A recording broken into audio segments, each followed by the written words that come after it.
সিজদার রাতও ভোর হয়, নেশার রাতও ভোর হয়। হ্যাঁ, আজ রাত যে যুবক আল্লাহকে সিজদা দেয় তারও ভোর হয়, যে মদের নেশায় পড়ে থাকে তারও কি হয়ে যায়, ভোর। স্বার্থপর এই দুনিয়া যুবক, নওজওয়ান মনে রাখো, স্বার্থপর এই দুনিয়া, কারো কথা মনে রাখে না, কারো জন্য থেমে থাকে না। আমি এই পরশুদিন দেখছি, গতকালকের আগের দিন সকাল 6:30 বাজে আমি আমার বাজারে, ময়নামতি সাবের বাজার, ওইখানে দেখছি একটা হাইয়েস্ট গাড়ি একটা ট্রাকের মুখোমুখি হইয়া, হাইয়েস্ট গাড়িটার ড্রাইভারটা জায়গা তারে বাইরে করছে টাইম না হেসরাইয়া, কিছুক্ষণের মধ্যে লোকটা মারা গেছে। আমি একটা জিনিস খেয়াল করছি, অনেকক্ষণ তাকাইয়া আমার সাথে ড্রাইভারের আমি বললাম, কি স্বার্থপর এই দুনিয়া, একটা গাড়ি কেউ তার জন্য থামলো না, কারো হাতে সময় নাই, সবাই হরন দিয়া সাইড করে এমনে হেমনে করে সব চলে যায়, কোনো ড্রাইভারও থামে না বন্ধু, যে একটা লোক তো মরে গেছে, আরে মরে গেছে, তুই মরে গেছ, আমার হাতে সময় নেই। এই জন্য স্বার্থপর এই দুনিয়া, বড় স্বার্থপর, হয় কারো জন্য থামে না, কারো কথা অপেক্ষা করে না। চলতে তোমার কথা কেউ মনে রাখবে না। তুমি যদি নষ্ট হয়ে যাও, তুমি যদি কবরে আযাব হয়, তোমার যদি জাহান্নামের আগুন তোমারে পুড়তে হয়, আল্লাহর কসম বন্ধু, তোমার পতন তুমি করে দিলা, নিজেরে নষ্ট তুমি করে দিলা, শেষ পর্যন্ত দেখবা কেউ তোমার কথা মনে রাখবে না। এই পৃথিবী ধোঁকা, ধোঁকা।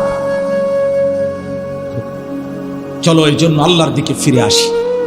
ইল্লা মান তাবা ওয়া আমানা ওয়া আমিলা সালিহান, আল্লাহ বলে যে গুনাহ ছেড়ে দিয়ে তওবা করলো, আমি আল্লাহকে বিশ্বাস করলো এবং পুনরায় আবার নেক আমল শুরু করে দিল, ফাউলাইকা ইয়াদখুলুনাল জান্নাহ, আমি আল্লাহ ওয়াদা দিলাম, আমি আল্লাহ তাদেরকে জান্নাতেই ঢুকায়া দেব।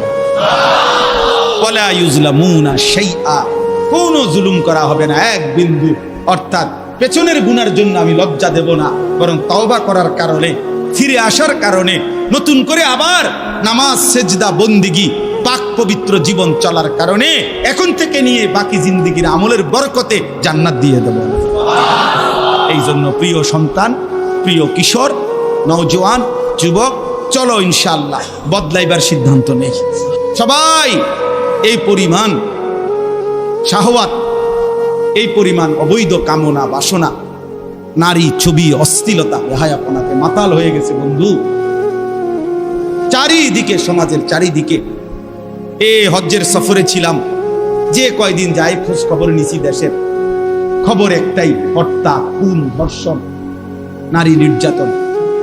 আর সবচেয়ে আশ্চর্যের কথা হলো, আমি মনে হয় আমার এই ছোট্ট হায়াতে গত 30 বছরে আমি যেই কথাটা এতবার শুনি নাই, গত 2 মাসে বারবারই শুনি চারিদিকে পরকিয়া।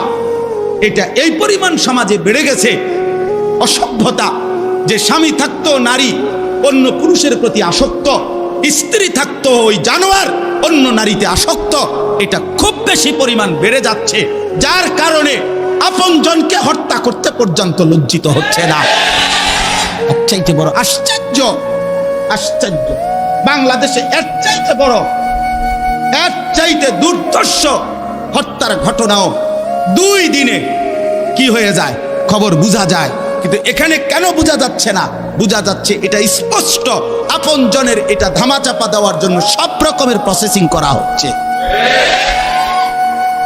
সব প্রসেসিং করা হচ্ছে। অসহায় ইমাম মুয়াজ্জিনকে বেইজ্জতি কেউ করতে পারে নাই, কোন আলেমে দ্বীন ইনশাআল্লাহ বেইজ্জতি হবেও না ইনশাআল্লাহ। মনে রাখে, মনে রাখে। গতকালকে রাত্রেও আমাদের কুমিল্লায় গত 3 মাস আগে একজন আলেমে দ্বীনকে একজন প্রিন্সিপাল বেইজ্জতি করছিল, অপমান করে সামান্য অজুহাতে মসজিদ থেকে বিদায় করে দিছিল।